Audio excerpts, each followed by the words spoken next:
Bueno, empezamos entonces. La clase es sobre proverbios latinos, como dice el título, si hago pantalla completa.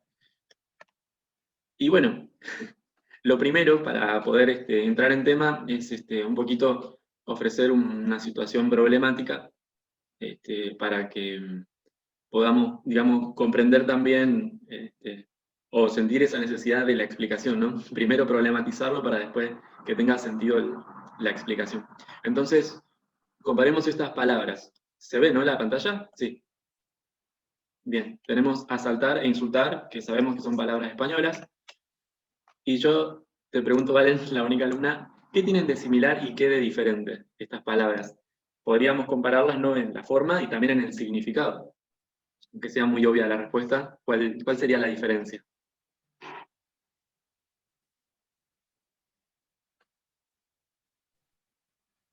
Em,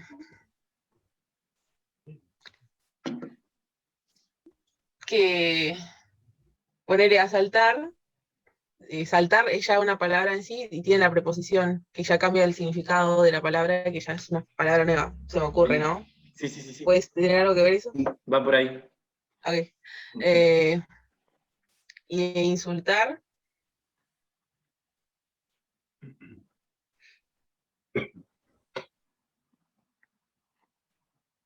Pero pensá comparándolas a estas dos entre sí. comparándolas, claro. Sí. Sí. Es raro porque en español, digamos, tienen poco tal vez que ver. Sí. Avancemos un poquito más, ya con eso en mente, y Ujú. preguntémonos, ¿son de la misma familia de palabras? ¿Qué dirías vos? Y sí, son verbos. Son verbos, pero ¿cómo, en una familia de palabras que encontrábamos? Por ejemplo, no sé, de mesa, mesada, mesón, mesita, ¿no? Este, palabras que comparten una misma raíz. Claro. Y acá no sé si podríamos decir que comparte la raíz, ¿no? Y luego No, no. yo te pregunto, ¿comparten un campo semántico? Porque tal vez no comparten una familia de palabras, pero están relacionadas de forma general por su significado. ¿Ahí qué dirías? No estoy segura, porque son dos cosas totalmente diferentes, si bien, o sea, no sé si pueden compartir el campo semántico en realidad. Bien, puede resultar un poco forzado, sí, tal cual. Sí, Sí. sí. ¿Se le puede buscar la vuelta entonces? ¿O directamente no? Son muy lejanas. ¿Algo tienen en común? ¿Qué te parece a vos? O sea, las Bueno, podríamos en el asalto encontrar. puede haber un insulto, pero no sé si sería necesariamente Claro, así. sí, sí. Eso es una cercanía en la semántica. Sí. Que ambas palabras o ambos términos están relacionados por campos semánticos y yo los puedo relacionar por el ámbito general de significado, ¿no? Como Sí, no sí. sé, lo que tiene que ver con la ropa, lo que tiene que ver con un robo, por ejemplo. Bueno, en este caso, como vos decías, es probable encontrarlas juntas, ¿sí? En este sentido, ¿no? Si estoy describiendo o narrando un asalto, tal vez aparezca esta otra palabra. Bueno, avancemos un poquito más. Bueno, ¿qué rasgos semánticos comparten?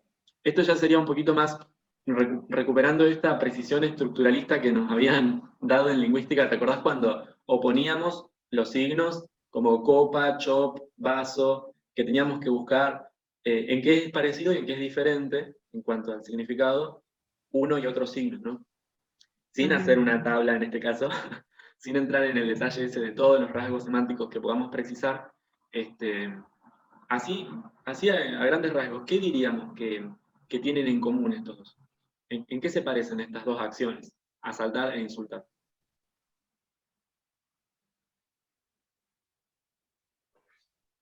Tal vez sea un poco abstracto la respuesta, pero ¿en qué se parecen las dos acciones? Ambos causan como un abrupto, capaz. No sé. Sí, Puede ser. claro, sí, sí.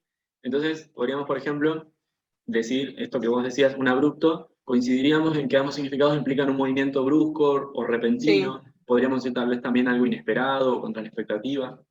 Pero bueno, tal vez algunos de esos rasgos sean como más contextuales o más derivados o sean subjetivos. Pero lo que sí parece estar en común, si estamos de acuerdo, es en que hay un movimiento brusco en ambos, aunque sean Ujú. diferentes. Bien, ahora sí pasemos un poquito más a la forma. Dejemos el significado de lado.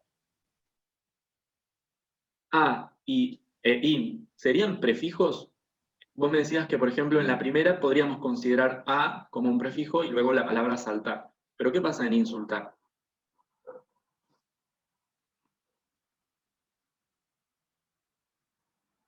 Acá. Bien, habíamos estado conversando entonces sobre el significado, parecidas y diferencias, semejanzas y diferencias. Y ahora pasábamos a la forma y no te había alcanzado a escuchar qué me decías, si considerarías prefijos o no. Y eso estábamos hablando con Macarena. Ponele, asaltar, sí, podemos rescatar el prefijo de que tenemos la A, porque saltar después es una palabra totalmente diferente y le cambia el significado al prefijo. Pero en insultar, el prefijo in, no sé necesariamente sí, qué pasaría ahí. Claro, es como Lo inseparable, que, ¿no? Claro, claro, lo que nos decía Valen es como que si le saca el prefijo in, y lo que charlábamos, ¿no? ¿Qué pasa con eso que queda, ¿no? Como que no es independiente, parece. Exacto, sí, sí, es como que no es un prefijo propiamente dicho, podríamos decir, porque la raíz o la base léxica de esta palabra lo incluye, o sea, insult, claro. y lo que varía es el final. Bueno, sigamos O un sea poquito. que la Sí. base léxica de asaltar sacaría el prefijo, sería salt. Ahí, estamos en el terreno de lo exploratorio todavía, pero te pregunto a vos, ¿qué te parece? ¿Es la misma base léxica la de asaltar que la de saltar, la acción de saltar? No. Claro, no. Era como una trampa Sí. y en la que Me ahí. hiciste dudar Qué cuando dijiste así. tramposo.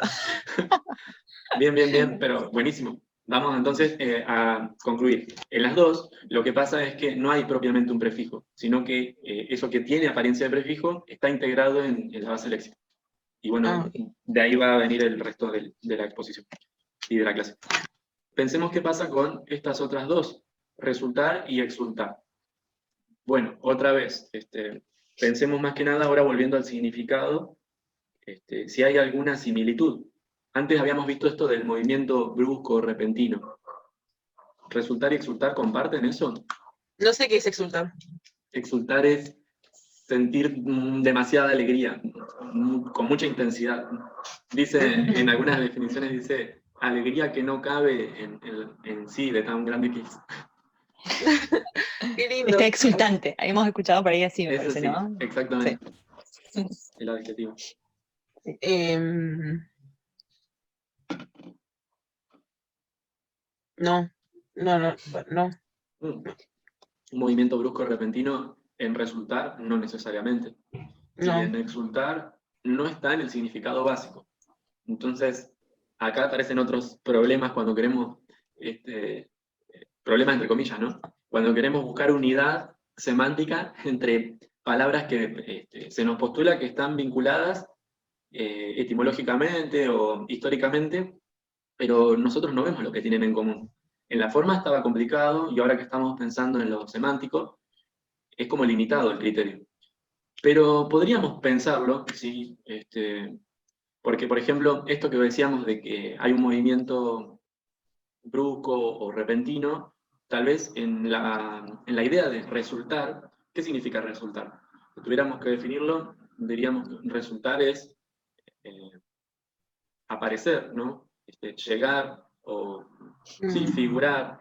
eh, Justamente, tengo un proceso y el resultado es el momento en el que obtengo, ¿no?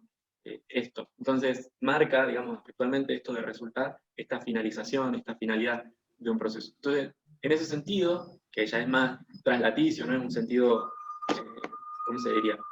No es un sentido literal, sino que es ya más corrido, tenemos que resultar, podríamos explicarlo así, un resultado es algo que nos aparece en este sentido aspectual repentinamente, tal vez no es brusco, pero sí es algo que aparece, ¿sí? Se puede considerar un cambio de estado cuando algo resulta, ¿sí?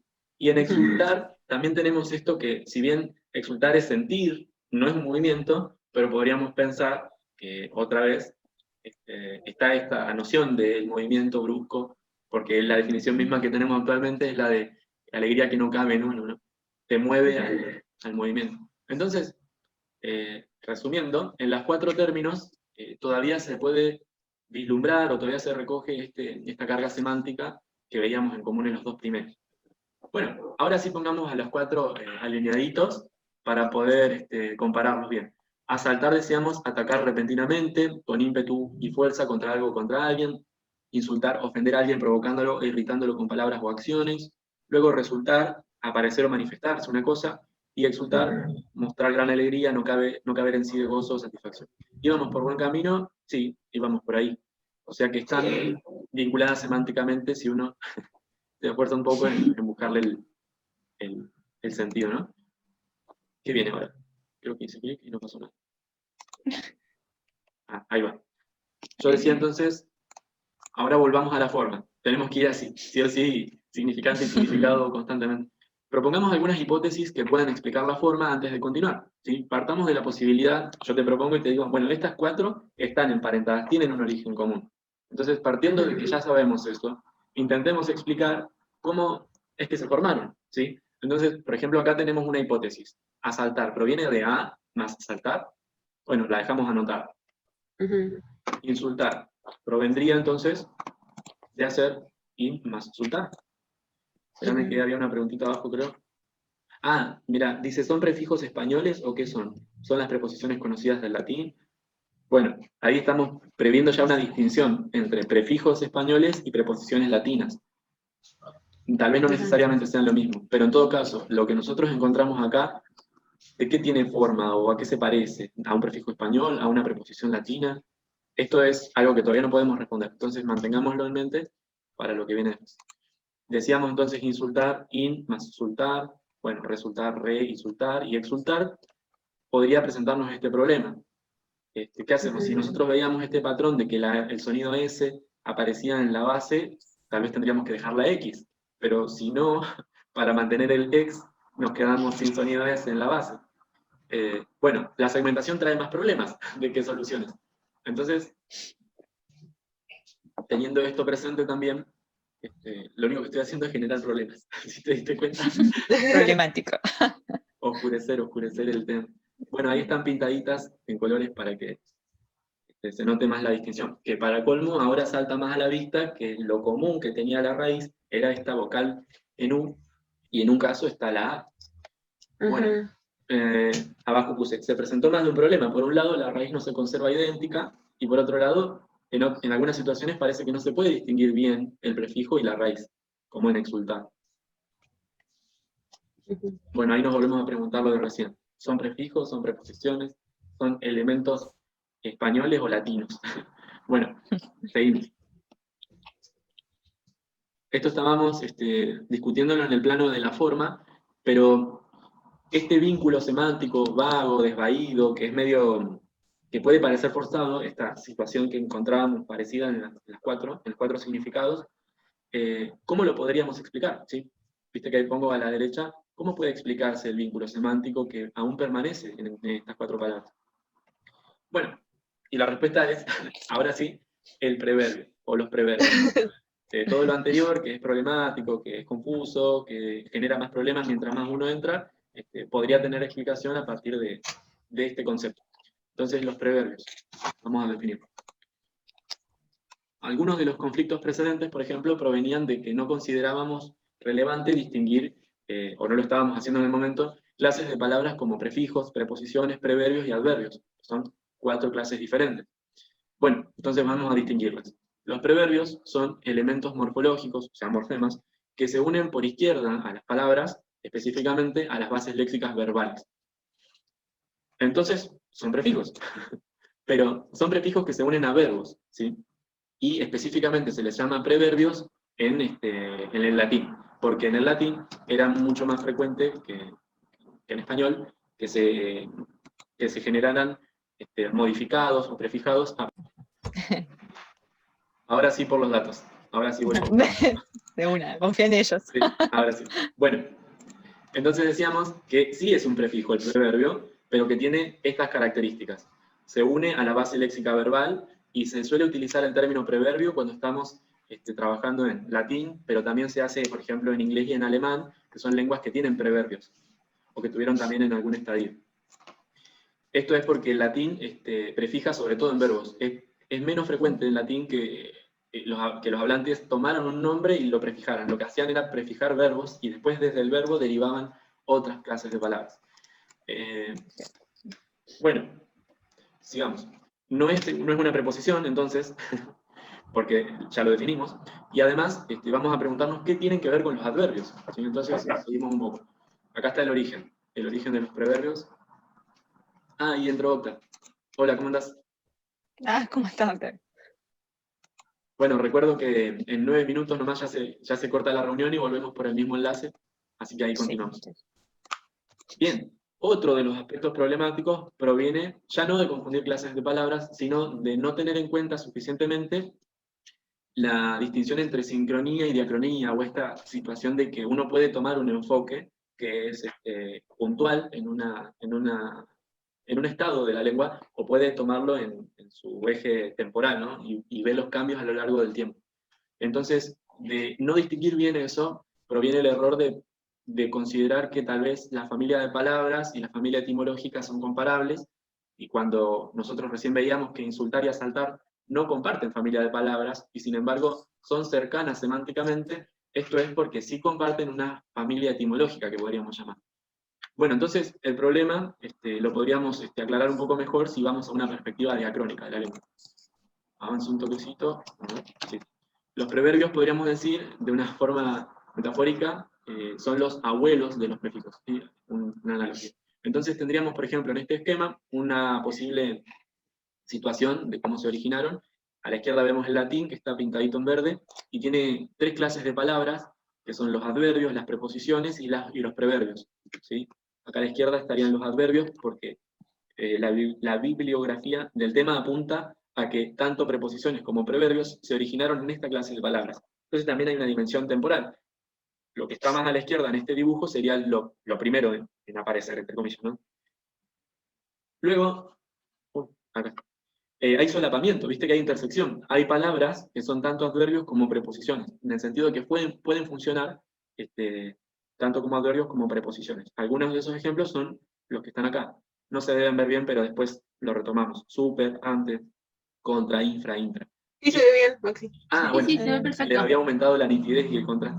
Y en preverbios hay muchas palabras que son a su vez, o que pueden funcionar a su vez como preposiciones, ¿sí? Entonces, a veces tienen libertad sintáctica y otras veces se unen a la palabra. Pero es claro, o por lo menos para los teóricos, es claro que a pesar de que tienen la misma forma y que la semántica es similar, son clases de palabras diferentes. En español no tenemos preverbios, por eso tenemos solo 2 conjuntitos amarillos, y nosotros nuestras preposiciones las recibimos sobre todo a partir de las preposiciones del latín, y nuestros prefijos, nuestro subsistema de prefijos, proviene del sistema de preverbios del latín, sobre todo. Bueno, porque esto también es una duda que en general aparece cuando uno empieza a estudiar gramática, que es que nosotros notamos parecidos o similitudes entre nuestros prefijos y nuestras preposiciones, y tendemos a pensar que tal vez proviene uno del otro, pero en realidad no están unidos. Estos 2 conjuntos provienen cada uno por su lado de un conjunto común, que es lo verde que está acá a la izquierda, ¿no? Los preverbios y las preposiciones latinas. Entonces tienen similitudes, pero por el origen común.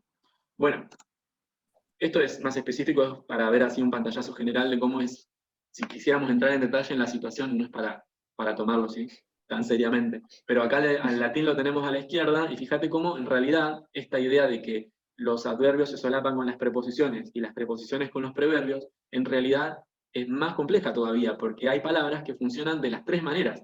Hay palabras como estas que están ahí en el medio de la intersección de los 3 conjuntos, son a su vez adverbios, preposiciones y preverbios. Super, extra, intra, supra, in, por ejemplo, preter, pre, contra o cis, como en cisgénero, son palabritas que pueden funcionar de las 3 maneras. En cambio hay otras que son solo adverbios, estarían en el conjunto verde, otras son solo preposiciones, en la parte naranja que está por encima, como versus, esa nunca funciona como un preverbio, ¿viste? Y por ejemplo abajo tenemos algunas del latín arcaico, que algunas de ellas, como circum o am, funcionan como preverbios. Hay preverbios propiamente dichos, que no son ni preposición ni adverbio, como re, se, o nec, dis. Estos solo funcionan como preverbios. Hay preverbios que funcionan como preverbios y preposiciones, como ad, od, ob, de, ex. Y hay preverbios que funcionan de las 3 maneras. Bueno, son un lío los preverbios, en definitiva, y ese era el objetivo de esta plantilla, ¿no? De esta diapositiva. En cambio, en español hay una cosa bastante más simple y disjunta, así no se cruza, no hay intersección. y tenemos bien separados los adverbios, las preposiciones y los prefijos productivos. Bueno, ¿qué pasó? Si estábamos recuperando el origen de los proverbios. Decíamos que, según la mayoría de los filólogos, esto tenía noción adverbial primero. Estas partículas eran relativamente libres en la sintaxis porque funcionaban como los adverbios. Y sobre todo expresaban nociones espaciales, ¿sí? Indicaban cercanía, proximidad, acercamiento, alejamiento, hacia arriba o hacia abajo, y luego empezaron a trasladarse esos significados para poder hablar de la temporalidad, ¿no? Antes o después, más tarde o más temprano, ese tipo de cosas. Y luego también otro conjunto de rasgos semánticos nocionales como la aspectualidad o la partición o meterse entre, todo tipo de precisiones que empezaron a tener cuando empezaron a enriquecer el sistema preverbial. Después, tenemos que decir también que, como eran de índole más bien sintáctica y se fueron gramaticalizando, podríamos decir que se fue como descendiendo en el modelo de niveles de la lengua, porque lo que antes era un elemento móvil en la oración, pasó a tener una entidad más morfológica, más propia de la unidad léxica, ¿sí? Dentro de la palabra. Simplemente eso. Y hoy en día los consideramos prefijos, aunque algunos sean prefijos inseparables. Bueno, acá este es un ejemplo que no inventé yo, está tomado de un artículo. Después les vamos a pasar las referencias bibliográficas. Me cuesta esa palabra, no sé por qué. Biblia. Bibliográficas. Tenemos el renglón de arriba del todo que dice ob stare, con un blanco tipográfico entre ellos, porque eran palabras separadas. Acá en la izquierda dice que esto era propio, o sea, el análisis correspondería a la sintaxis. Tenemos un preverbio independiente y un verbo, eso es lo que quiere decir preverbio.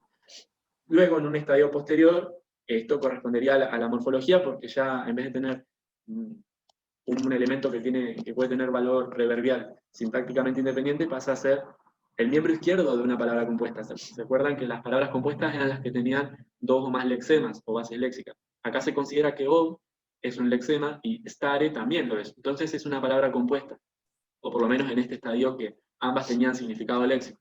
Recordemos que stare, ustedes lo conocen. ¿Qué significa ese verbo? Stare. Todos, estás, stare. Eso, acordate. Eso, mostrarles que es el infinitivo, ¿no? Que Ajá. me parece que estamos O acostumbrados a tenían verlo sisto. con el paradigma. Ay, no. Ese creo que no les había tocado. Ah, el que tienen es esto, está, stare. Ujú, ese sí. Sí, estar de pie, ¿no? Erigirse, pararse. Bueno, y o B larga, tiene el sentido de enfrentarse, ¿sí? Ponerse enfrente, o sí, ponerse enfrente. Ese es el Claro, significado. de ahí viene obvio, ¿no? Claro, tal cual. Lo obvio. Ujú, Lo es lo obvio que es te pone al frente. lo que está en la vía frontal. Ujú, exacto. Nos queda menos de un minuto. Ujú. Estábamos acá entonces. Estábamos recuperando que stare es un verbo latino que significa estar de pie, pararse, estar de pie, erigirse. Y o es, significa enfrente, ¿no? Delante o por delante, en el mismo camino en el que sea que estés. Entonces, ob y stare juntos, se entiende, ¿no? El significado composicional de ambos. Si yo uno esos dos significados, tendría esta noción de obstáculo, ¿sí? Lo que se para o se erige enfrente de mí o de mi camino. Bien. Bueno, este significado composicional ya pasa a ser el significado de la base léxica de esta palabra que está pintada en azul. ¿Sí? Lo que antes eran significados separados, pararse y enfrente, ahora pasan a ser un significado compuesto de una palabra que incluso ya no se considera compuesta en un estadio posterior, sino derivada, ¿sí? o modificada, porque Bob perdió su significado léxico y todo pasó a estar en, el, en la Ay, perdón, La misma unidad en la léxica. unidad, exactamente, quería dar esa idea de unidad. Ujú. Gracias. Entonces tenemos una situación en la que ya no hay palabra compuesta porque hay dos lexemas, sino que podríamos considerar afijo y lexema. Bueno, y finalmente llegamos a un estadio de cristalización completa, digamos, del fenómeno en el que ya no se distingue nada en el interior, si considera solo una base léxica, obstare, bueno, en realidad no todo, ¿no? Obst, y podríamos poner un significante vacío para indicar que ya no reconocemos a su izquierda un formante. Hay un solo lexema. Bueno, Más o menos, a grandes rasgos, esto es lo que pasa con todos los proverbios latinos de ahí al español. Bueno, clasificación. Dijimos entonces, primero lo problematizamos, después lo definimos, después dimos el origen, o por lo menos lo punteamos, y ahora vamos a la clasificación. Y luego las actividades. Bueno, esta tabla que aparece a la derecha no proviene del texto que está a la izquierda. Esta tabla es una tabla que fui confeccionando a medida que fui viendo muchos materiales distintos y comparándolos. Por eso hay como unos códigos en amarillo y en verde, pero el verde no se pegó. Me indicaban en su momento de dónde había sacado, porque los distintos autores no utilizan siempre los mismos proverbios. Hay algunos que los dejan de lado porque son menos frecuentes, o porque no van bien con el sistema estructural que ellos quieren, en el que ellos los oponen. Pero acá puse, en su mayoría están casi todos, aunque no sean tan productivos o tan frecuentes.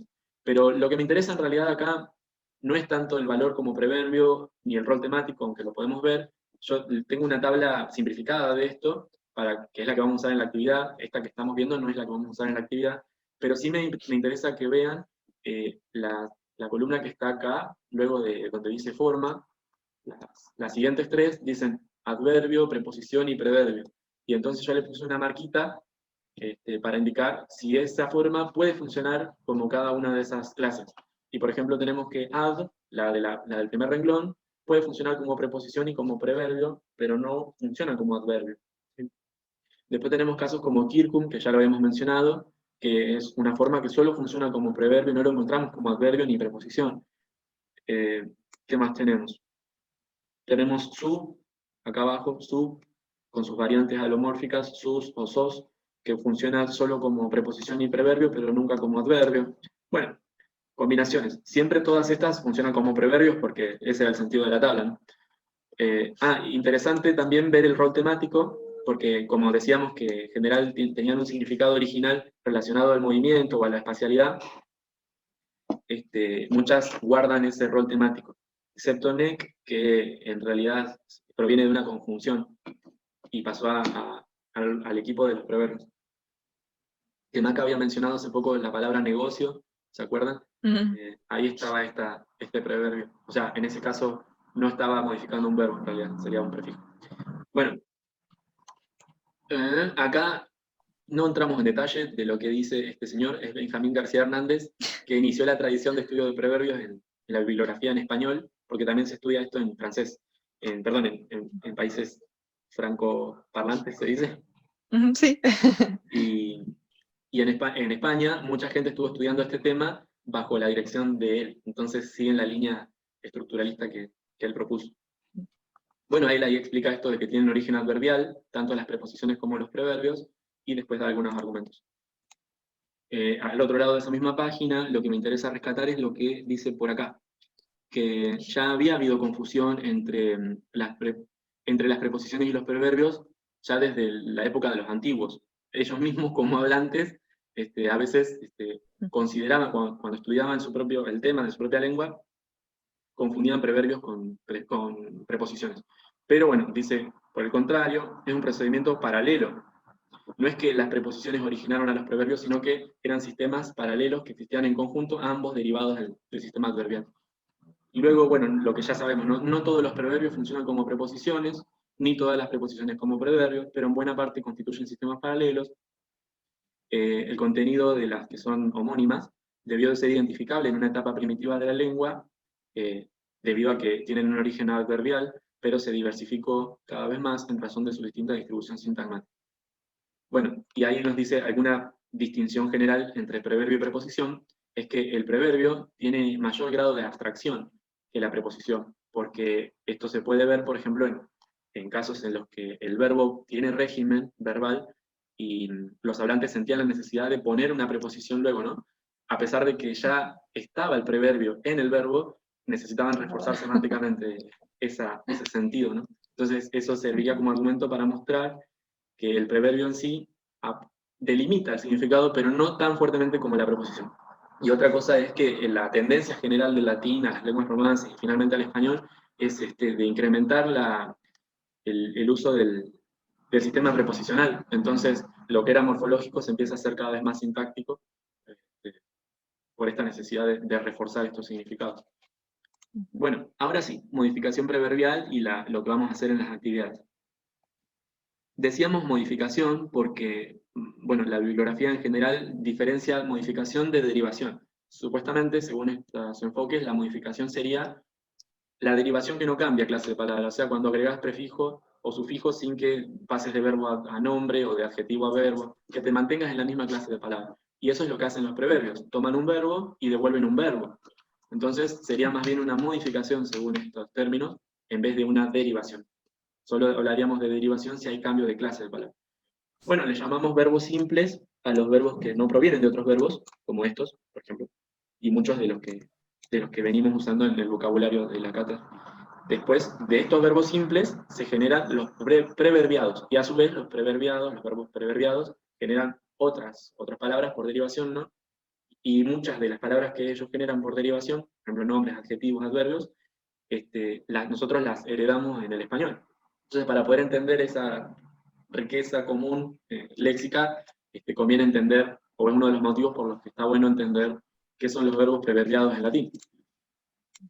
Ahora volvamos a esta distinción entre forma y contenido, y pensemos en el significante, o sea, en el ámbito morfológico de la forma, la preverbación produce transformaciones que a veces, simplemente, como pasaba en obstare, involucran sumar los sonidos del preverbio y los sonidos del verbo.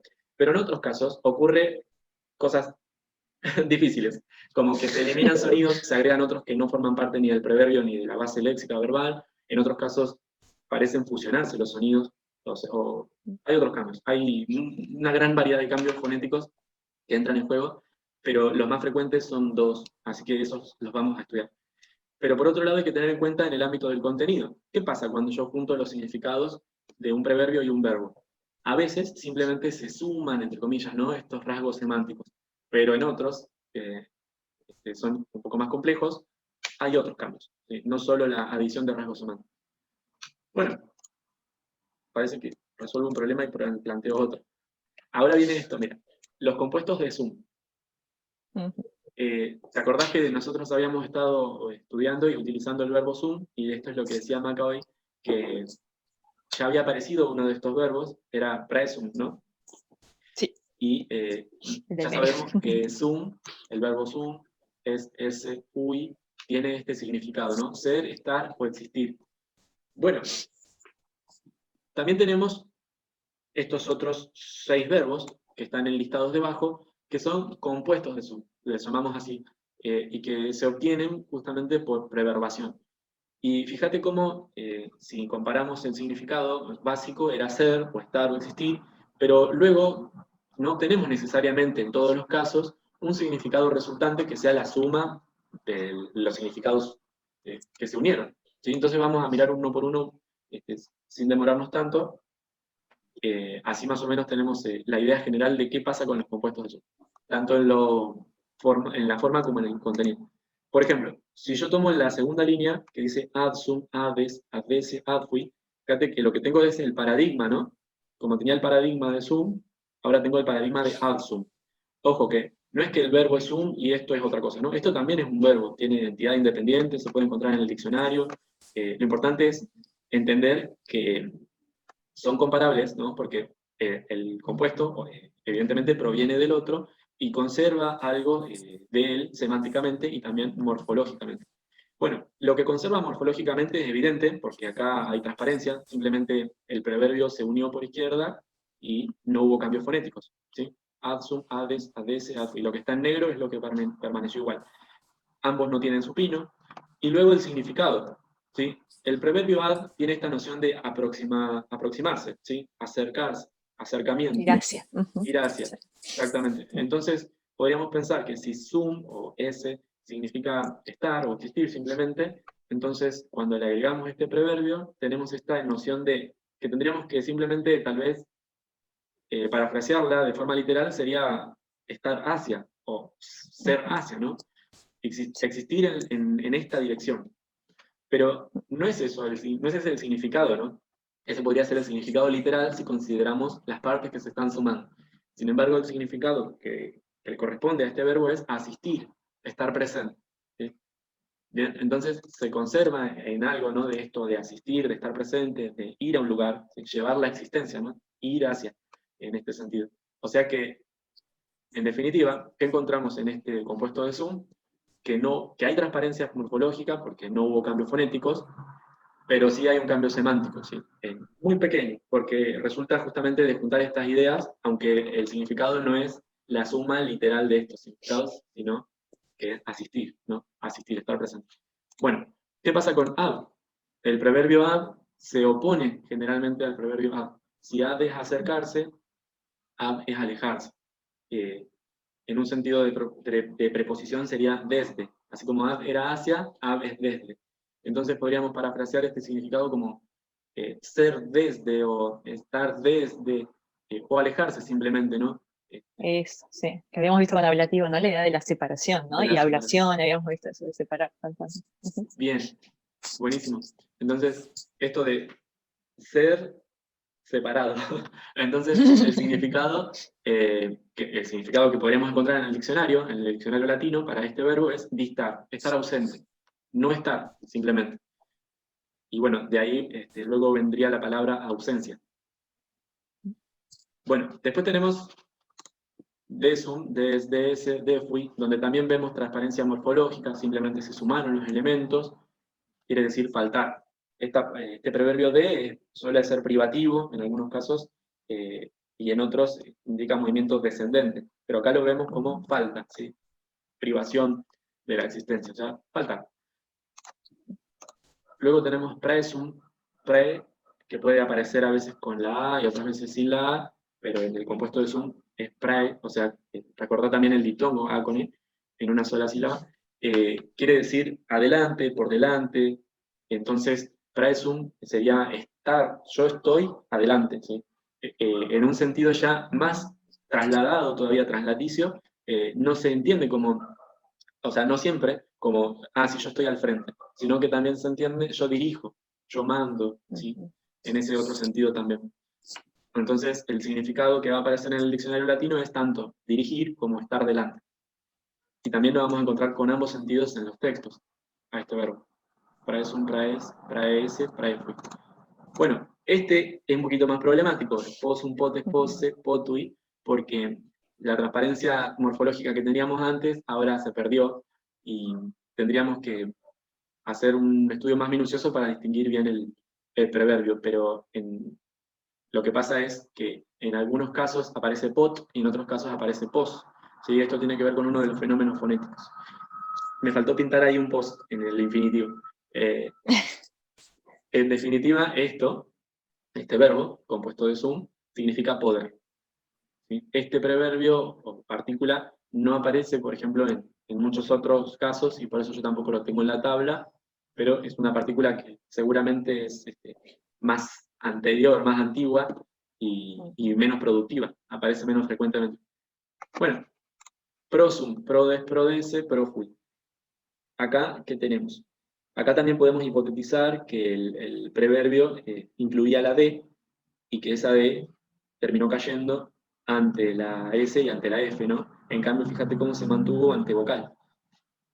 Bueno, sin embargo, otra perspectiva podría decir, no es que el preverbio es prod, sino que es pro, y por epéntesis, o sea, se añadió una consonante para poder pronunciar mejor pro es. Entonces, prodes suena mejor. Entonces, aprovechar, ser útil, en este sentido de pro, también indica, eh, tiene varios sentidos, pero un sentido es de ir adelante o ir hacia adelante, y otro sentido es intensivo, que muestra un aspecto favorable de la situación, o positivo. Entonces, en ese sentido, tal vez podría estar usado acá de estar para, ¿sí? Existir de manera favorable, por eso aprovechar, ser útil. Bueno, no quiero que sea denso y pesado. Díganme. Usted no volvió a entrar. Decile, Decime Valentina. cómo voy. Claro. ¿Vamos bien con la velocidad? ¿Se va entendiendo? Sí. ¿Sí? Buenísimo. Mm. Entonces, Muy ahora bien, Pensemos en esto, mira, hasta recién estábamos trabajando en lo sincrónico. ¿Qué pasa cuando se une un proverbio con un verbo en un estado particular de la lengua que estamos tomando como estudio el latín clásico, ¿no? Pero ahora sí vayamos a partir de ahora en adelante a pensar lo diacrónico, los cambios en el tiempo. Entonces, inaugurado este apartado, digamos que además de estos cambios que ya habíamos dicho, que pueden ocurrir en la forma y en el contenido, hay que tener en cuenta qué pasa en ambos planos cuando también incorporamos la variable tiempo. Entonces ahí es donde entra la etimología, eh, que es el estudio de estos cambios, ¿no? En ambos planos, en el significado y el cambio en el significante. Para poder fundamentar estos cambios del léxico hay que ver ambos planos. Lo primero, o sea, los cambios de significado los podemos explicar de varias maneras, pero algunas que nos van a interesar tienen que ver con estas ideas de los desplazamientos semánticos, ¿sí? Que a veces se usa en un sentido figurado, a veces es bien metafórico, en otras es un significado trasladado o más abstracto, no es tan literal, en ese sentido. Y los cambios o desplazamientos del significante tienen que ver con cómo la interacción de los morfemas genera transformaciones en los sonidos y en consecuencia también en la escritura. Bueno, entonces para eso tenemos que recurrir a reglas de cambio fonético. Este dibujito que está acá abajo proviene del curso de Lingüística General de Saussure. ¿Se acuerdan que nos mostraban que la lengua lo que hace es parcelar estas masas informes e indiferenciadas que son el pensamiento por un lado y los sonidos que podemos hacer por otro lado, y no parcelarlas de antemano, sino asociar mediante el signo, y en esa asociación ahí es donde ocurre el parcelamiento de ambos. Bueno, ¿qué pasa cuando estudiamos etimología? Tenemos que ver que estos parcelamientos de esas masas, estos vínculos, son los signos, son móviles, ¿sí? Son fluidos. Nosotros en un estado sincrónico vemos el signo estable, pero cuando lo vemos en la historia vemos que a veces se mantiene una misma forma, pero va cambiando el significado, a veces se mantiene un significado y va cambiando la forma. Bueno, teniendo eso presente, avancemos un poquito más. Bueno, ¿qué pasó? Ah, ahí está. Bueno, esto que decía, acá arriba estaría representado entonces esta masa fluida, amorfa, que es la del pensamiento, donde estarían los potenciales o los posibles significados, con todas las combinaciones de rasgos semánticos que se nos puedan ocurrir, lo que es capaz de pensar la mente, ¿no? Y abajo estarían los significantes, estas imágenes sonoras, distintivas, y las asociaciones están en la lengua, ¿no? Estas asociaciones entre combinaciones de sonidos y de pensamiento. Y abajo puse una flecha de izquierda a derecha para indicar que qué pasa. Estas asociaciones no son constantes. En el tiempo, como decía recién, un mismo significante genera más, o puede desplazarse en su significado a medida que pasa el tiempo. Una misma forma puede tener un desplazamiento aunque sea pequeño en el significado, y luego tenemos situaciones en las que, fíjate en la flecha esta violeta, este es el rumbo que sigue el significado, la reconstrucción, digamos, de los cambios semánticos. De acá a acá, podríamos decir que hay menor cambio, que de acá a acá, ponele, y sin embargo, en ese tramo corto del plano de los significados, hay un avance considerable en el significante. A veces cambia más en el tiempo el significante y se mantiene el significado. Bueno, en definitiva, lo que resalto con este esquema es que el estudio de la etimología implica los dos, tener en cuenta las dos variables, no solo el significante ni solo el significado. Bueno, esto, para ejemplificar lo de recién, fíjense, yo les pregunto, ¿qué tienen en común una casa de monjes, un evento de cómics, una medida estandarizada y una decisión que tanto a vos como a mí nos beneficia? Bueno, dicho así, nada. Pero si yo parafraseo cada uno de los elementos, podría decirlo como están en esta listita. Una casa de monjes es un convento, monacal, un monasterio. Un evento de cómics le suelen decir convención. Una medida estandarizada también es convención, pero decimos una medida convencional. Y ya no es el mismo sentido que antes, ¿sí? Entonces, acá estarían algunos de los desplazamientos semánticos de los que hablábamos recién. Una decisión que tanto a vos como a mí nos beneficia, podríamos decir que es una decisión que nos conviene. Luego, ¿qué tenemos? Morfológicamente son todas parecidas, convento, convención, convencional, convenir. Pero no pertenecen a la misma familia de palabras, en realidad no comparten raíz. Entonces, lo que vemos es que el significado léxico, quizá básico, ha sido trasladado figurativa o metafóricamente a otros asuntos.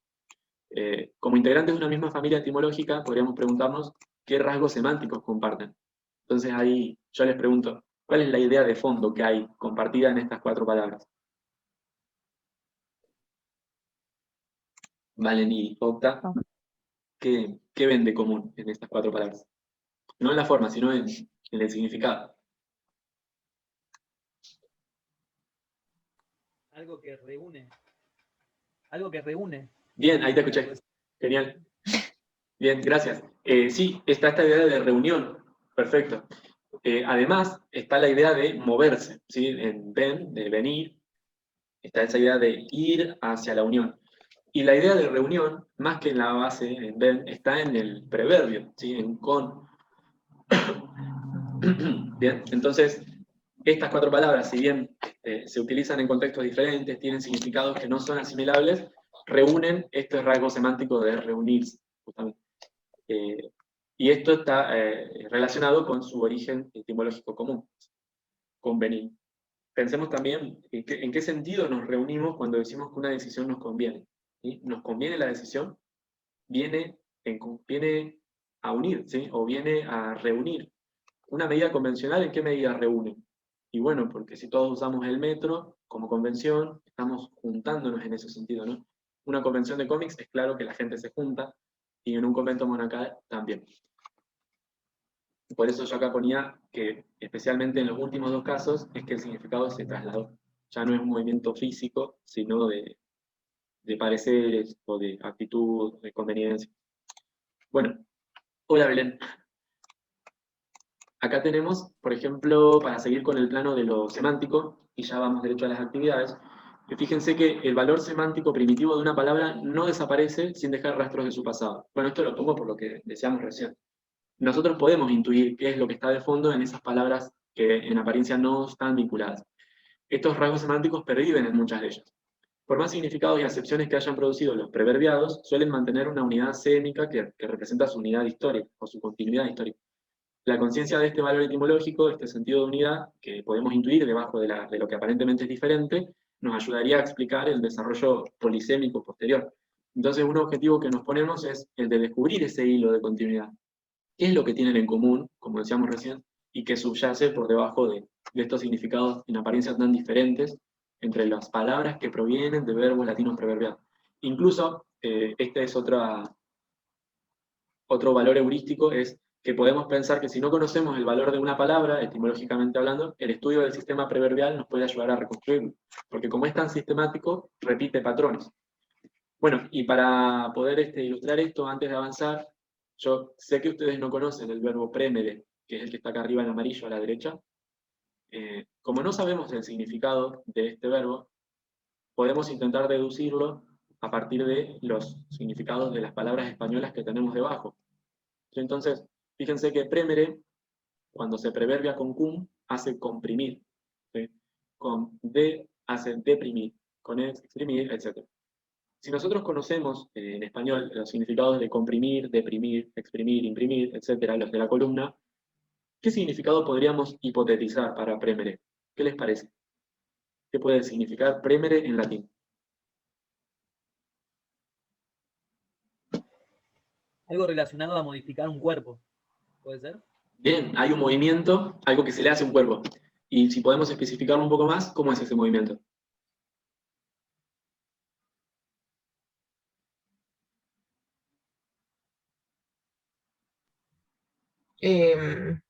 Como de opresión, como no me sale la palabra, como de juntar, de ¿Sí? modificar para menos, no sé cómo sería. Sí, eso es Algo así, ahí. no sé. Apretar. Eso es lo que Apretar, claro. significa. Ese verbo en latín significa apretar. Y recoge las ideas que estaban diciendo los dos, ¿no? Modifica un cuerpo reduciéndole su volumen. En ese sentido es que se achican. Se enfatiza ese significado en comprimir, porque está la idea de reunión por el preverbio. En deprimir no tenemos el sentido privativo, sino que tenemos el sentido descendente. O sea que deprimir, etimológicamente, significaría apretar hacia abajo. Bueno, exprimir, apretar sacando, ¿no? Imprimir, apretar en. Oprimir, tenemos otra vez este ob enfrente, ¿no? Oprimir, algo que se nos enfrenta a la vez que nos presiona. Reprimir, tiene el sentido de tanto intensivo, como que le agrega intensidad a la acción o al proceso, como reiterativo también, que vuelve a apretar. ¿Sí? Y suprimir, tiene dos sentidos. Puede ser por debajo o puede ser de abajo hacia arriba.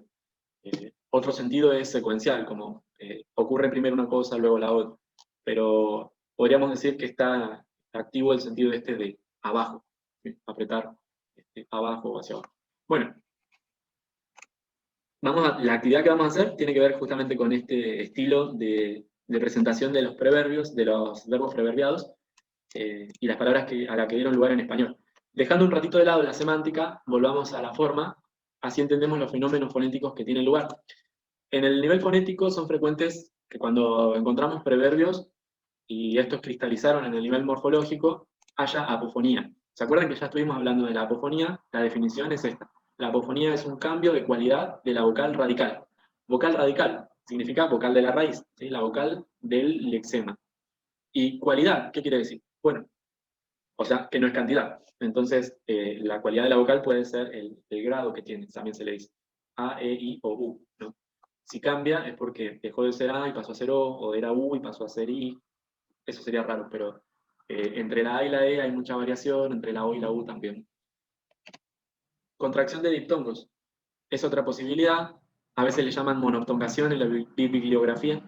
Y su definición es reducción de un diptongo a una sola vocal. A veces A con U genera O, a veces A con U solamente queda la U, pero el tema es que había dos vocales y queda una sola. Y este es otro fenómeno también muy presente cuando hay preverbios, que es la asimilación, que quiere decir que se contagian rasgos fonéticos entre sí, las consonantes. Si están pegaditas, una le pasa un sonido a la otra o un rasgo fonético. ¿Recuerdan de esto de la condición de ser labial, palatal, alveolar? ¿Qué más teníamos? Alveolar, palatal, velar. Bueno, esos rasgos se contagian entre sí porque a veces la lengua tiene que ir con rapidez hacia determinada posición, y entonces no le da el tiempo de reacomodarse y por relajamiento o porque esto ocurre repetidas veces en el tiempo, termina adoptando la posición que tenía que tener a continuación. Si a continuación de un sonido que es alveolar viene un sonido bilabial, lo más probable es que esa alveolar, si era, supongamos, nasal, se vuelve bilabial también. Entonces, en este sentido se contagia. No vamos a entrar en esa precisión, pero para que tengan una idea de que también esto tiene que ver con lo que estuvimos viendo en lingüística. Bueno, también existe la disimilación, que sería que consonantes o sonidos consonánticos se separen, se distingan con mayor nitidez. Ahora sí la actividad, y a ver qué hora es. Bueno, son y 20 casi, y nos queda una sesión más de Zoom para explicarla y empezarla, ¿sí? Así que en 2 minutos nomás se va a cortar y volvemos a otra más. La actividad tiene varios pasos. Entonces, yo les voy a dar un verbo en español y un verbo básico en latín. ¿Se acuerdan que habíamos dicho que los verbos base eran los que no tenían preverbio? Y ustedes tienen que decidir, en primer lugar, a qué conjugación pertenece cada verbo en ambas lenguas. O sea, el verbo español, cuál conjugación española tiene, y el verbo latino, a cuál conjugación latina corresponde. Y vamos a comparar eso. Después de la lista de preverbios que yo les doy, decidir cuál es el que prefijó o se unió. En tercer lugar, bueno, vamos a explicar los cambios del nivel fonético. Luego, en cuarto lugar, los cambios de significado. Y en quinto lugar, vamos a aventurar ahí qué otros verbos españoles nos parece que están siguiendo un proceso similar y podemos repetir el análisis si nos da el tiempo. Bueno, ahora sí, entonces esa era la última diapositiva. Vamos a ir a la planilla que yo les envié. Yo la voy a compartir ahora por pantalla, pero si ustedes también pueden acceder, buenísimo, así la pueden editar junto a mí a medida que vamos conversando. Dejo de compartir y eso anda por acá.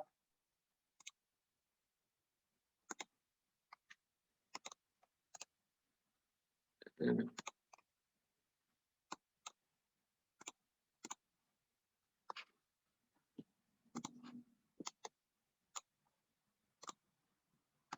Ahora va.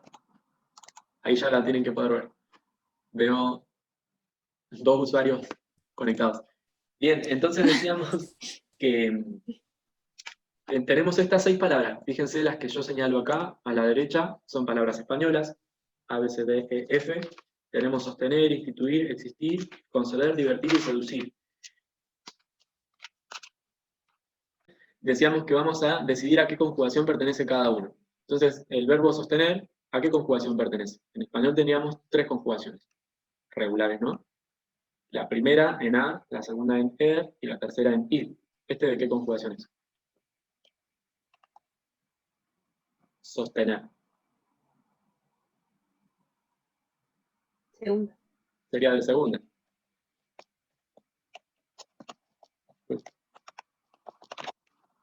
Bien. Lo podría haber cambiado.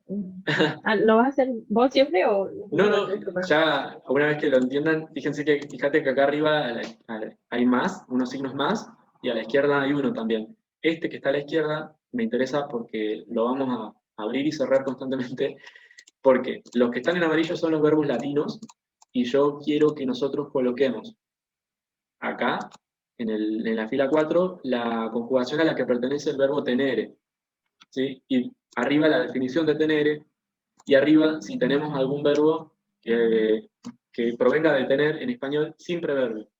Ya que estamos, hagámoslo y después ustedes completan los demás con mi ayuda, ¿no? Pero primero lo hacemos más guiado. El verbo tenere, que es el que está en amarillo, ¿dio algún verbo en español sin preverbio?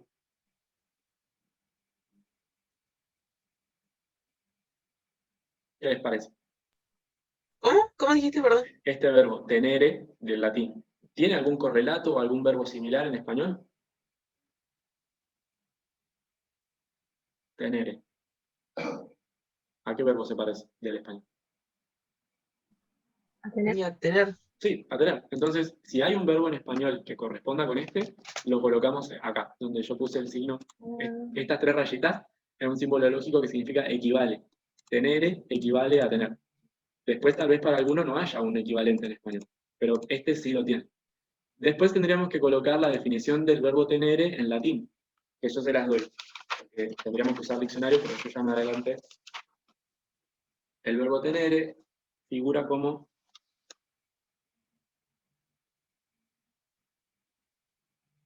¿dónde lo puse eso?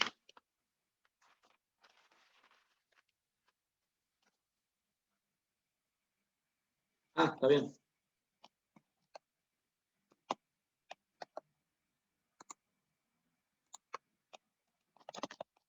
Tener en la mano, ¿no? En el sentido que se opone o se diferencia a avere, ¿sí? Avere, que es tener, pero en un sentido más general, ¿no? Y tenere, el verbo latino tenere, es el verbo tener, ¿sí? En latín estaban, Sujetar. claro, sujetar, exactamente. Concretamente sería. Así. Sí. Así. Bien, entonces esa distinción se hacía en latín entre el tener más abstracto o general y el tener de sostener. Bueno, tenemos la definición ahí de, entonces, tenere sería asir, como decía Maca, y la conjugación de este verbo latino, ¿cuál sería?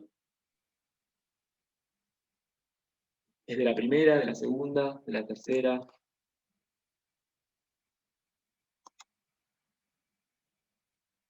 De la primera. ¿No? ¿Cómo nos dábamos cuenta? De la tercera. ¿Se acuerdan que nosotros tenemos que mirar el paradigma, aunque acá no lo tenemos, de lo que tenemos que es el infinitivo nomás?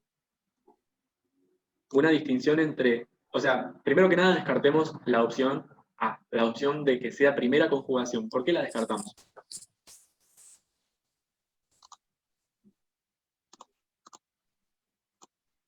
¿Se acuerdan cómo eran los infinitivos de la primera conjugación?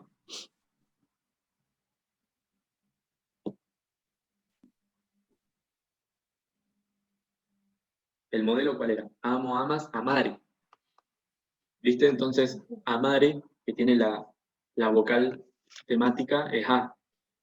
Amare. Y este es tenere. Entonces descartamos la primera y podemos pasar a la segunda y la tercera.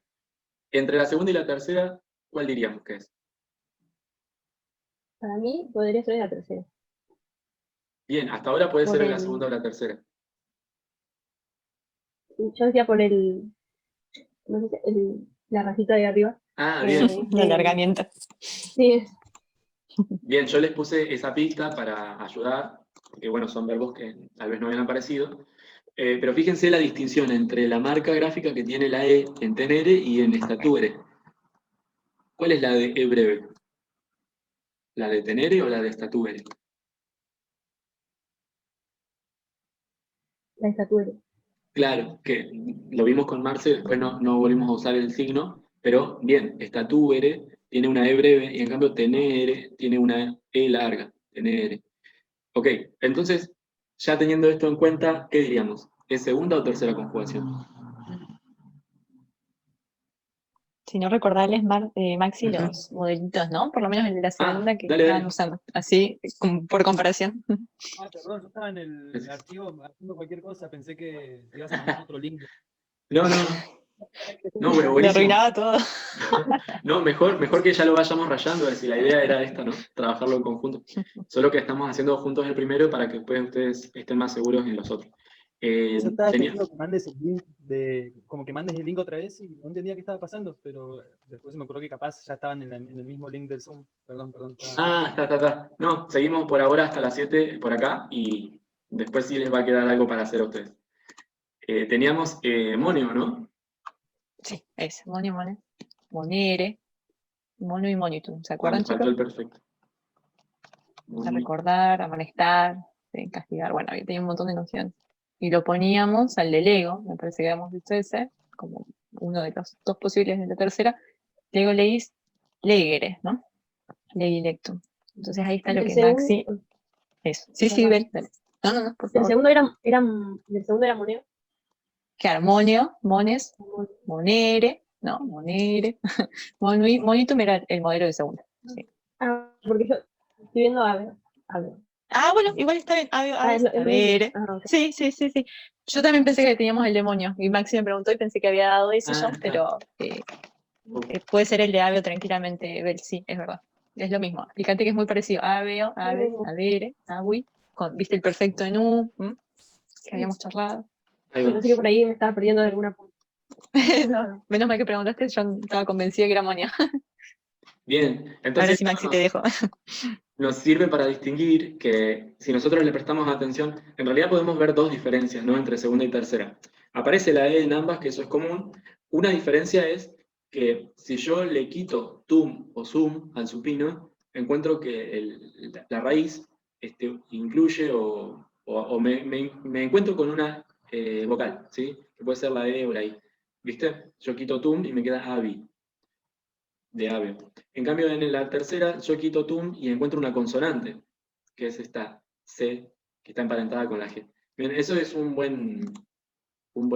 buena pista. Mirar el supino y quitarle sum o tum. Eso me va a decir, si encuentro consonante es tercera, si encuentro vocal, ya no es tercera. Bueno, y en la E, ¿qué pasa con la E?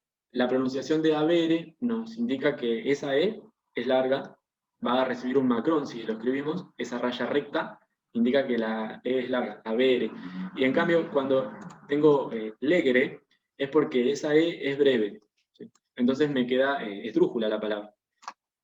Esta, yo le puse la indicación de macrón a tenere para que se note bien patente que es una palabra grave y que no es esdrújula, que no es breve esa letra, esa vocal. Entonces, no sería de tercera. ¿Bien? ¿Se distingue ahí o quieren preguntar algo más? ¿Alguna salvedad que haya que hacer? ¿Se entiende de qué conjugación es?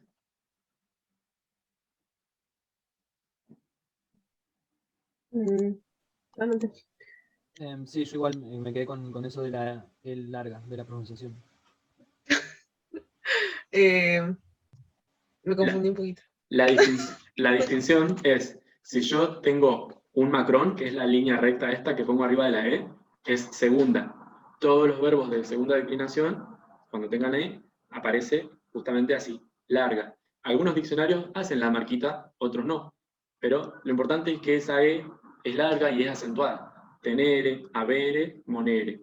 En cambio, si no tengo esa marca y en cambio tengo esta otra, que es esta curvita chiquitita, esta marquita lo que indica es breve. En consecuencia, esos infinitivos no van a ser graves, van a ser esdrújulos, ¿sí? Como statuvere o como ducere, legere.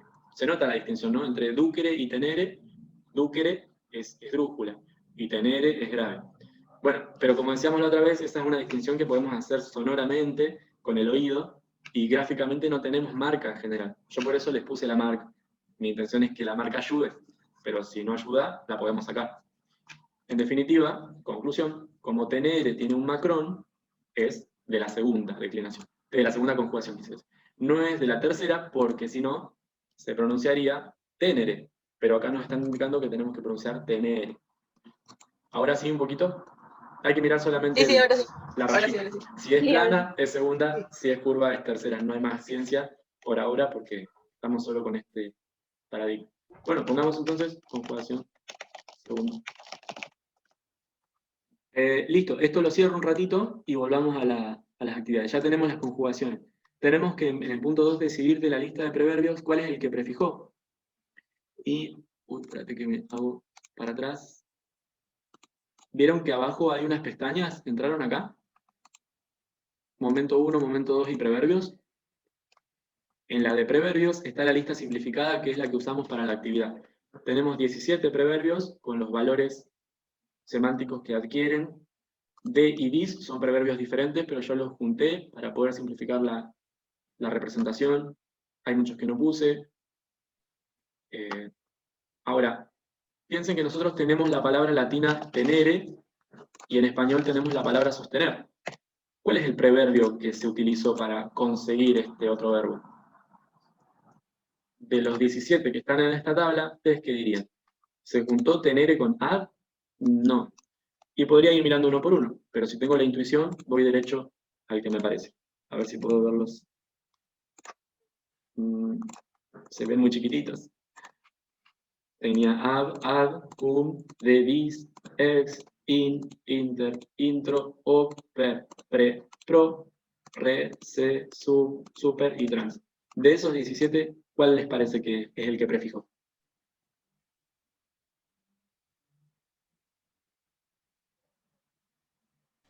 En tenere, Ajá, en tenere, ¿cuál es el prefijo o el proverbio que se unió para conseguir sostener?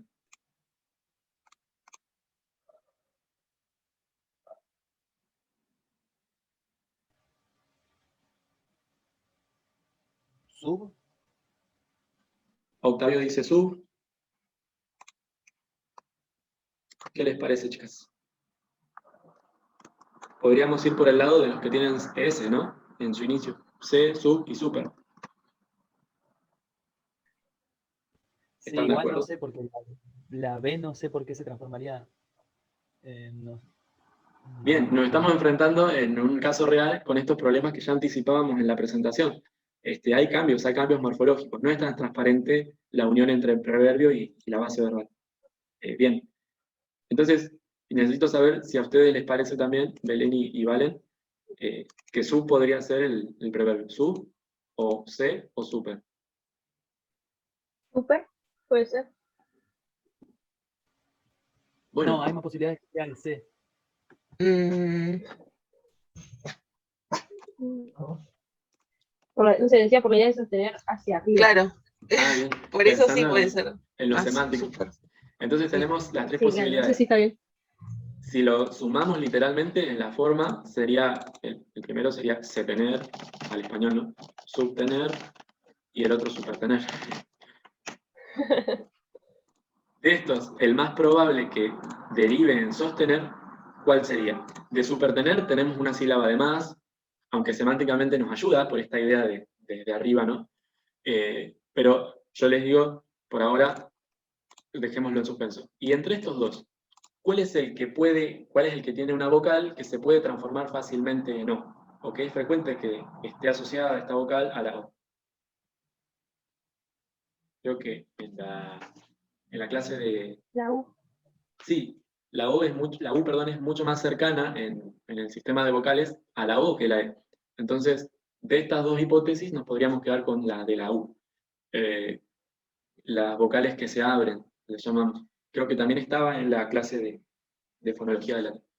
Entonces, esto pasaría a ser sostener, ¿no? Si se abrió la U. Pero bueno, luego ocurre otra cosa entre la B y la T y nos da sostener. También hay variantes, ¿sí? Alomorfos de los preverbios, que no es que obtienen la modificación de la forma luego de unirse, sino que ya los hablantes tenían un inventario. Para sub tenían dos posibilidades, para pre tenían dos, por decir, ¿no? Entonces, a veces hay más de una posibilidad para el preverbio, pero varían muy poquito. Uy, ¿qué pasó? No se ve la imagen.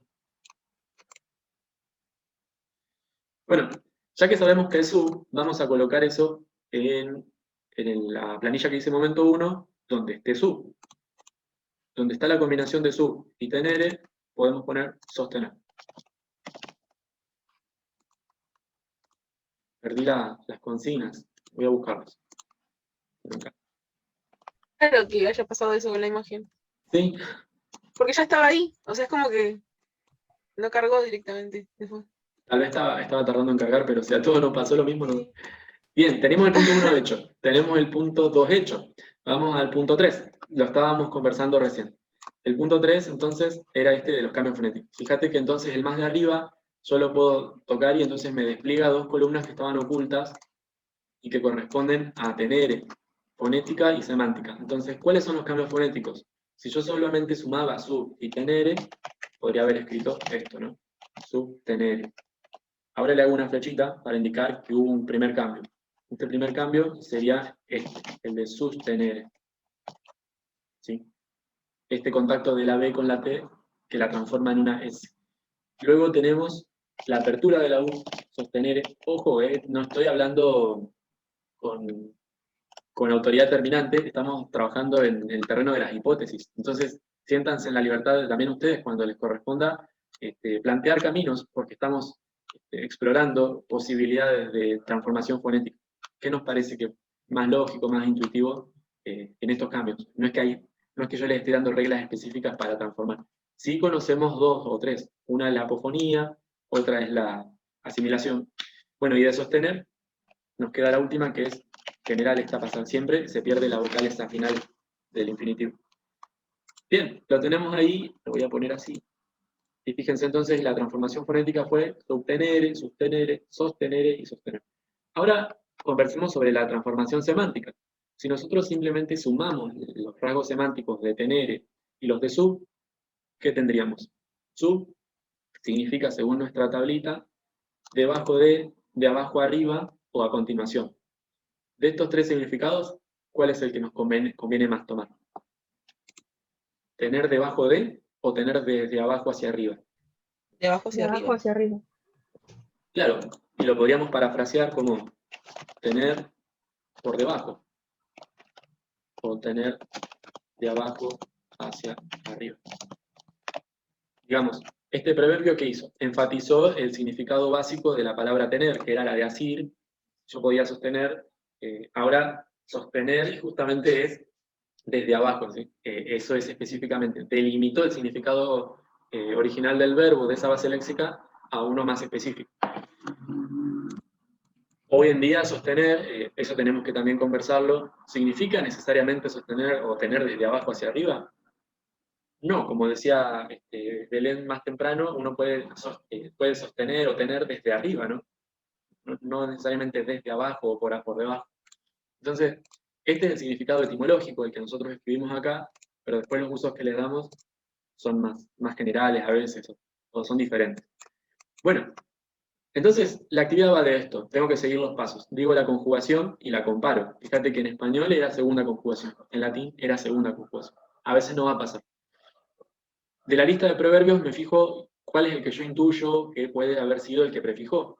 Una vez que lo tengo, escribo el verbo acá, donde corresponde. Explico los cambios en el nivel fonético, si puedo sustentarlos con asimilación y con apofonía, mejor. Y luego explico el significado composicional. Si yo sumo el significado del proverbio y el significado del verbo, obtendría este, que es el que acabo de escribir. Ahora, ¿hay corrimiento? ¿Es el mismo uso que tiene hoy en español? ¿Es el mismo significado? Tal vez no. Y luego, ¿qué otros verbos españoles podrían haberse originado por prefijación del mismo verbo latino base? Escribirlos y repetir el análisis. Y acá completemos juntos lo que queda. Cierro las dos columnas desplegables e intentemos combinar tenere con cada uno de los proverbios, a ver qué conseguimos. Por ejemplo, tenere con ab, ¿genera algún verbo en español? Ab, tenere. ¿Qué les parece? Abstener puede ser. Sí, Estoy mandando fruta. puede ser, Abstener. sí. Bueno, pongámoslo. Después podemos revisar tranquilamente que las hipótesis que ponemos en la tabla sean realmente derivados de ahí, ¿no? Pero por ahora vayamos explorando. Ad y tenere.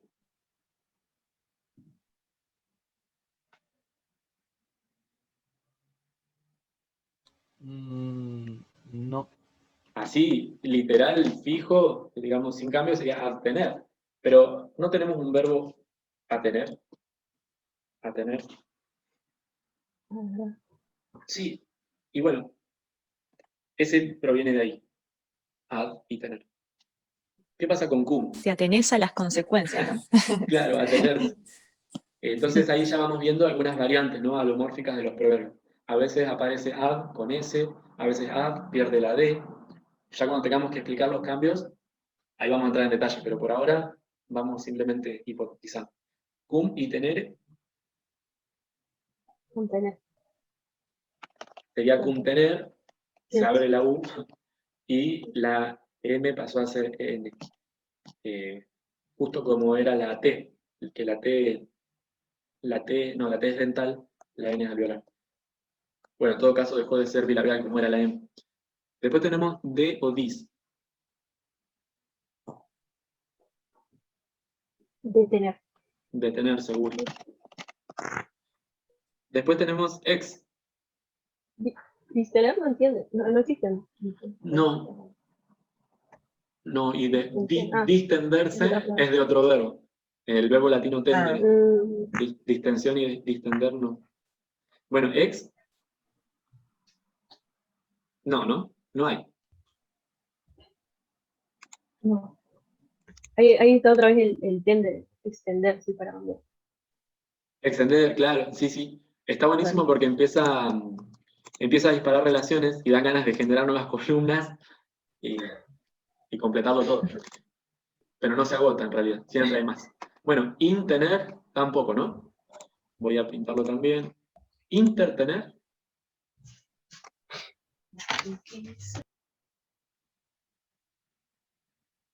mm, no. no. Intertener no. Pero inter, ¿a qué preposición le suena? Entre. Entre. ¿Sí? Entretener.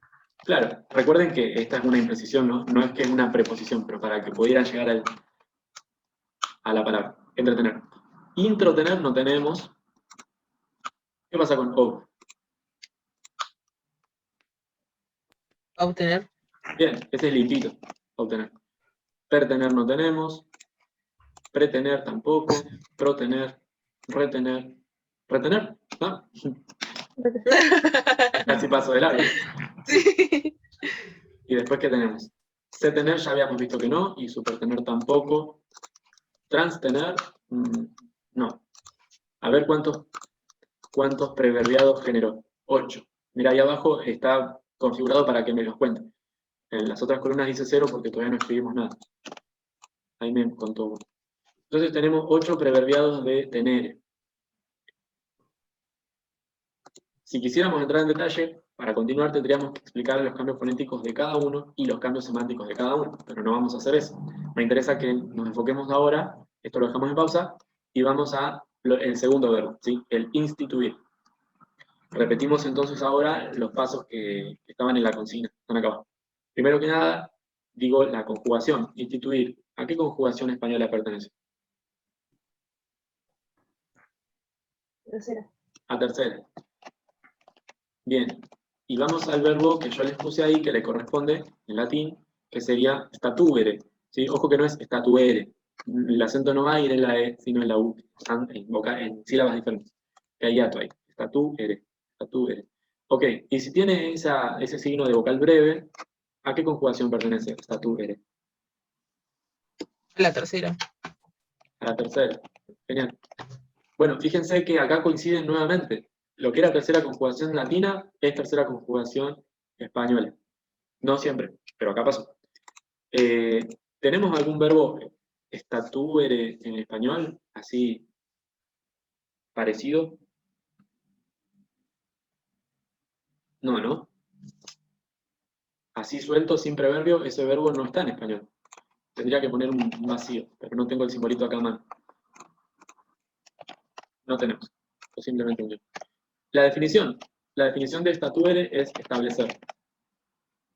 Bien, como nos quedan 10 minutos, simplemente quiero saber si ustedes quieren preguntarme algo, si entendieron, si me quieren que repitamos algo, volver para atrás, o hacer alguna relación, algún comentario. No, el preverbio sería entonces como eso de ad, todo eso. Estos son los proverbios, claro. Sí. Tienen comportamientos diferentes de los prefijos y de las preposiciones, entonces se los describe de otra manera.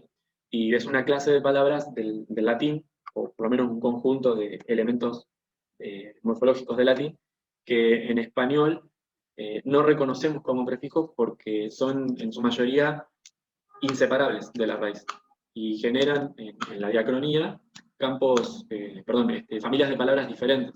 Porque, por ejemplo, yo no puedo... acá puse contexto. Porque, por ejemplo, yo no, en español, la familia de palabras de entretener no tiene ninguna relación con la de abstener. Son familias de palabras diferentes. Sin embargo, pertenecen estas palabras a una misma familia etimológica. Están emparentadas por la preverbación que se hizo, que es anterior al español. Fue en algún estadio de la lengua romance o del latín clásico. En algún momento se separaron estas vías. Bueno, si les parece, completamos un poquito más de statuere. Yo te quería preguntar, Maxi, porque no alcancé a tomar bien apuntes sobre cuando empezaste a escribir la apofonía y la asimilación. Podemos dar un par de ejemplos, si les parece. Vamos a ponerlo acá. Acá, después lo acomodo mejor, pero lo pongo acá. Ahora justo el de statuere presenta apofonía. Pero piensen en este ejemplo. El verbo capio, ustedes conocen el verbo capto, me parece que conocen ustedes. Bueno, el tema es que yo tomo, por ejemplo, el verbo capio, y cuando le agrego re, el preverbio, lo que obtengo es requipio. ¿Sí? Y yo diría, tal vez, ¿pero cómo? Si yo tengo re y capio. Bueno, ¿qué pasó? La vocal temática de la raíz, la vocal radical, perdón, cambió de grado, se dice, o cambió su cualidad. Era una A y pasó a ser una I. Esto pasa sobre todo cuando la vocal radical es una A. Pasa a una E o pasa a una I. Por ejemplo, si yo tengo, ¿qué me anoté? El verbo captar, donde yo digo inter, fíjate qué pasa. Intercepto. Y de ahí viene interceptar.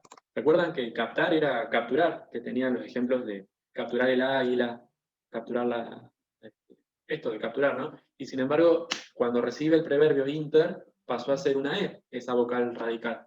Por lo tanto, interceptar para nosotros en español sería esto de capturar en el medio, ¿no? En el entre. Si tenemos que reconstruir la parte semántica.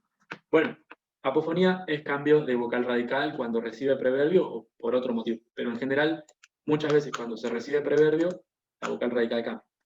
Vamos a ver ahora un ejemplo de asimilación. Asimilación, que es cuando vos tenés, por ejemplo, ad saltare para recuperar el del inicio de clase, y esto hace, primero que nada, ad saltare, pero luego se asimila, la D se contagia de la S y pasa a ser otro sonido S, sibilante. Y en último lugar, se simplifica esa doble consonante a una sola. ¿Cuál es la asimilación? Esta, el pasaje de ad saltare a asaltare, porque se hizo semejante, eso quiere decir asimilación, hacerse semejante. La D pasó a ser una S. Otro muy lindo que nosotros hacemos en el habla es que la N se convierte en M cuando viene algo bilabial después. Por ejemplo, impelo, hace primero impelo y luego impelo. Pasó a ser una M por contacto con la P. Y después tenemos, bueno, hay muchos fenómenos en realidad, el rotacismo, la epéntesis. Uno que es importante que quiero que recuerden que también está en las diapositivas, que era la contracción de diptongos, que ocurre, por ejemplo, si yo tengo el verbo claudo, que es cerrar, yo cierro, después pasa a ser cludo, que también es una variante que existe en el latín antiguo. Había dos vocales, clau, y ahora es u, una sola. y de ahí conclusión, incluir, todas esas palabras vienen de ahí. Eso lo tenemos que volver a ver después, cuando continúe la actividad. Bueno, ya vamos cerrando, que queda un minuto de videollamada nomás, y después no los voy a volver a hacer entrar. Entonces, ¿se entiende cómo se resuelve? ¿Sí? ¿Cómo se va paso a paso? Para que no quede ninguna parte perdida ahí. ¿Algo que me quieran decir antes de que nos despidamos? Em, ¿Qué hay que hacer ahora? sí, ahora que hay que hacer. Ya hay que llenar todo eso. Hay que llenar todo esto entre los tres, o los demás, ¿no? Ahora vamos a pasarles el enlace de la videoclase, y la idea es que llenen esto. No todos los cambios fonéticos, solo el de la palabra que corresponde. Por ejemplo, de esta columna, solo el de sostener. De esta otra, solo el de instituir. Hay que ver dónde ponemos ok. instituir. Y lo mismo con lo semántico. Bueno, cualquier cosa estoy disponible por el chat o por el correo, y nos vemos cuando nos veamos. Ya se va a cortar. Dale, Maxi. Muchas gracias. Bueno, gracias a Chao, ustedes. gracias. Nos vemos, gracias por la clase. Chao, chicos, el martes nos Chao, Lili. reencontramos.